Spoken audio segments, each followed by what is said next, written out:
Welcome to rSlash Prorevenge, where OP gives a lunch thief industrial strength laxative. Our next Reddit post is from Wild Billy Redneck. Years ago, I had a lunch thief. After about the 12th time complaining to HR about people stealing my lunch, I was seething because not a damn thing was being done and I still had to go buy something to eat. I was complaining to my doctor at the yearly checkup and he gave me a smile saying, "You're constipated then." I was dumb and said, "No, why?" Then my doctor wrote me a prescription for some nuclear-powered laxative with instructions to mix it in with your meal for maximum effect. At which point I knew the plan. I wish I could say they pooped their pants, but no, they ate my sandwich with my special avocado sauce. About an hour after lunch, I went to HR and reported 2 things. 1, my lunch was stolen again, and 2, my medication was stolen. HR asked, "So you got hit by the lunch thief again and your medicine was in the bag?" I said,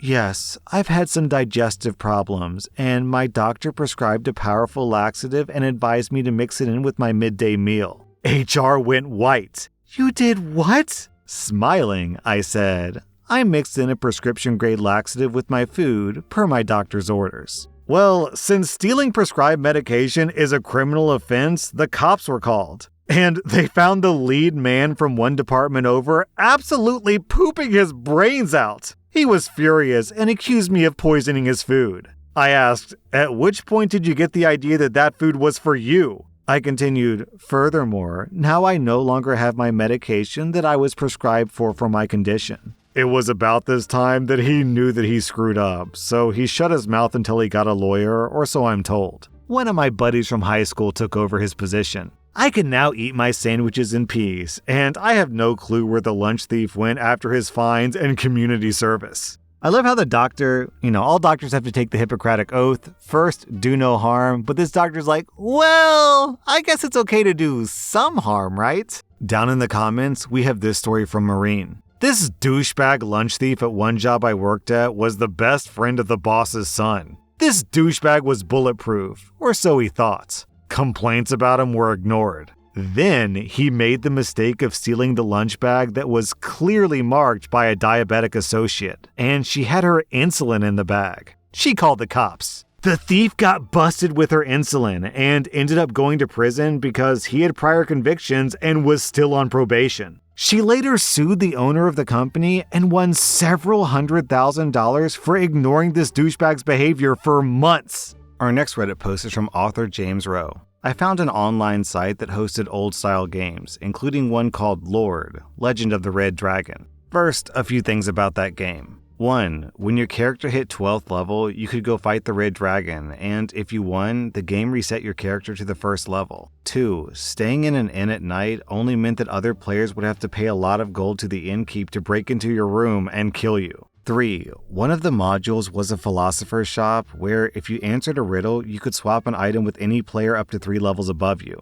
4. Once you hit level 3, you could pay gold to rename your character. The server I found myself on had a guild who called themselves Chaos. Their average character level was in the mid-20s, and they killed every player who wasn't a member of their guild every night. Dying meant that you lost a level. So this happened 3 times, even after I just asked them to let me play the game. I did some data watching, and I noticed that the game appended data with the use of a dot between things. There was no session ID being passed around or user ID between switching from the main game to the module, and that extra dots, as in periods, were removed from the data stream. This was awesome. The bartender wouldn't let me rename myself to Lady Chaos because the name was already taken. Lady Chaos was the highest ranking member of that guild. But if I rename myself to Lady Chaos period, the game did allow it. From there, I went back and forth between the modules and the main game until suddenly the character I was controlling wasn't my 6th level warrior. It was the 46th level Lady Chaos. From there, I broke into the inn rooms of every member of her guild and killed them. I went to the philosopher's shop, answered a riddle, and traded away her awesome magical sword for a new player's stick. I traded her armor away for a newbie's loincloth. I spent her gold to buy gifts for a bunch of new players that her guild had kept murdering. Then I went and beat the Red Dragon, which reset her character. Wash, rinse, repeat with the other top guild members before the system operator figured out that it was me. Our next Reddit post is from Called in the 90s. At the age of 40, I'd learned a lot of lessons in more than 10 years of legal practice. But one of the most important lessons I learned was from an older lawyer that I worked for as a summer student. A lawyer has 3 duties, he told me. First to himself, second to the court, and last to the client. Always make sure that you come first and the client comes last. The reason? Because clients will screw you, he said. They'll throw you under the bus without thinking twice. I should have kept working with this lawyer, but being young and an idiot, I had to go work downtown, and I still work downtown. But fortunately for me, I remembered this lesson, and it came in handy many years later when a client really did try to throw me under the bus. My client was a mid-sized company that did this and that and owned things here and there. Not big enough to be listed, but it did have a pretty sizable real estate portfolio. And one day, a building they owned burned to the ground.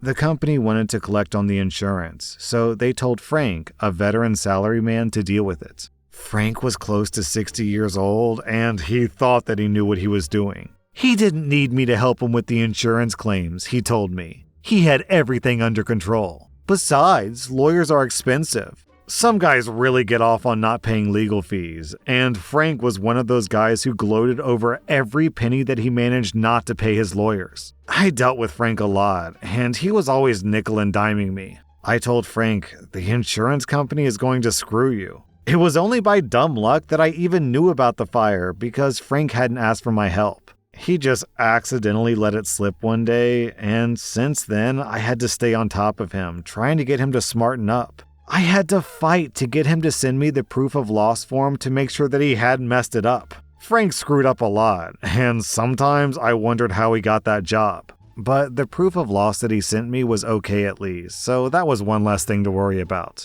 You don't know they're going to screw me, he said. I could tell that he just wanted to get me off the phone. I said, I get paid to know when insurers are trying to screw my clients, and this insurer is going to screw you. They've been stringing you along for ages with requests and questions and paperwork, and they are not going to pay you, not unless you sue them. But Frank said that he knew what he was doing, that it was all under control, and besides, he got along with the adjuster so great. I said, the limitation period expires in 2 weeks, and once those 2 weeks pass, it'll be too late to sue. The moment that limitation period expires, they'll stop taking your calls. You'll get a final email saying, sorry, you're out of time, and that'll be that. Do not leave this until the last minute, Frank. Let me sue them now, and you'll have the money in no time. Frank was like, sure, fine, whatever. Don't bother me with this. I got it. Blah, blah, blah. Then he got off the phone as soon as he could. I sent him my usual email with clear warnings and recommendations, which he ignored. I sent the email again, and then again as the limitation period approached, and again a couple of days before the deadline. My final email said, I'm going to be at trial and you won't be able to reach me, but you have to sue. You have other firms on your list, so just pick one and sue. Frank didn't bother to reply, so I went off to do my trial. My trial lasted a couple of weeks, and I got no email from Frank. Then a month passed, and another month, still no email. I figured he must have sorted things out. Maybe Frank was right after all, I said to myself. And then my phone rang. It was Frank. Remember that fire insurance thing we spoke about? I figured that he was calling up to gloat, so I cut to the chase. So they paid out. That's great, Frank. You were right. He asked me what I was talking about, and he asked to see a copy of the claim. What claim? I said. The claim against the insurer. You know, that claim. Does that mean the insurer didn't pay you? I asked. He hung up on me, and then a few minutes later, my computer dinged, and there was Frank's email talking about how we spoke, and he told me to sue. And he was worried when I hadn't sent him a copy of the claim, so he was following up to get a copy of the claim. I emailed him back and said, I take it the insurer didn't pay you just like I told you they wouldn't. And now that the limitation period is expired, they told you to jump in the lake, leaving you with a loss in the millions. Is that it? Now, I'll admit that originally I should have gone over Frank's head. But if I'd gone over Frank's head, then I would have never received another file from him, so I didn't. But that was then, and this is now. So I CC'd Frank's boss and his boss's boss. Plus, I CC'd Bill, the client's in-house lawyer. Bill acknowledged my email right away and called me later that day. Bill said, "Frank messed up. We know that. He's an idiot. So what do we do?" I asked, "So his excuses didn't work?" And Bill said, "Nope." Bill explained that they had summoned Frank into a boardroom, but his story didn't add up given all the warnings I'd sent him. Besides, there would have been no reason for him to keep emailing the insurer if he told me to sue. Once the file goes to legal counsel, Frank's role was over. The company knew that Frank was BSing them. Bill asked, "So that's it then? We just lost a couple of $1,000,000? "It's okay," I said, explaining that when I realized that Frank was going to screw up, I issued a claim against the insurer. Since I had forced Frank to send me proof of loss, I had enough information that I could sue to preserve the cause of action. It wasn't a great claim because I was short on details, but it was good enough. Bill said, "You sued without instructions?" Lawyers are not supposed to sue without instructions because if you do that, you're personally liable for whatever cost the other side incurs. It is a big deal to sue without instructions. "Yep,"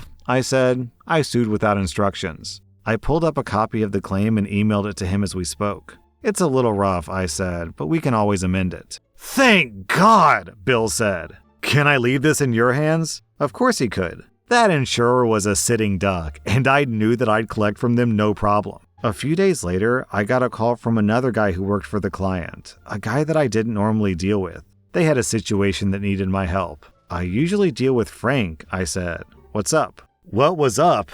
Well, it turns out that Frank got called into another meeting and they handed him a one-page letter and then he put his little office things into a box and security walked him past his coworkers to the elevator and escorted him downstairs to the parking lot. Bye-bye, Frank. He was too old to get another job, or at least not a decent one. This was a life-changing event for Frank, but for me, he was just an anecdote. A cautionary tale that I tell young lawyers sometimes over beers, maybe too often, because I'm getting on in years and I have my favorite stories. I wasn't trying to get revenge on Frank, not at all, and I would have felt a bit sorry for him if he hadn't been trying to throw me under the bus. But the guy who replaced him was great, and he never nickel and dime me, so all was good. That was r/Prorevenge, and if you like this content, check out my podcast where I publish the exact same episodes. Also, hit that subscribe button because I put out new Reddit videos every single day.